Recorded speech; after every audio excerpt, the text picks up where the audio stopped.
Cutting federal funding for Special Olympics. That's the plan from Education Secretary Betsy DeVos. It's not going over well, especially for families touched by the program. Yeah, and tonight our own Justin Pizzera talking to an organization about a loss that would really devastate a large community here in the Valley. It's a little friendly game of basketball at Gompers in Phoenix, a program for people with intellectual and physical disabilities. The Gomper Gators play in the Special Olympics, everything from basketball, volleyball, golf, even powerlifting. Dales Grampton is one of their coaches. She says life without Special Olympics would be devastating. It's going to affect them tremendously because they won't have anything to look forward to. They won't be doing the activities that they do here. Of the 500 adults and children Gomper serves in the Valley, more than 100 are involved in sports. Mark Jacoby heads up the organization. To me, the great thing about the Special Olympics program is not the sports.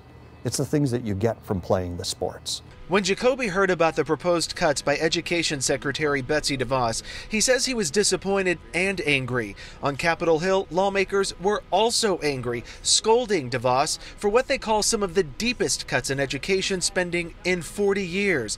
The $18 million in federal funding for the Special Olympics gone. She struggled to answer the questions about her decision. We had to make some difficult decisions with this budget. Again, this is a question of how many kids, not about the budget. I don't know the number of kids. It's 272,000 kids. That's all. I'll answer it for you. That's okay. What it tells me is we devalued a full segment of this population.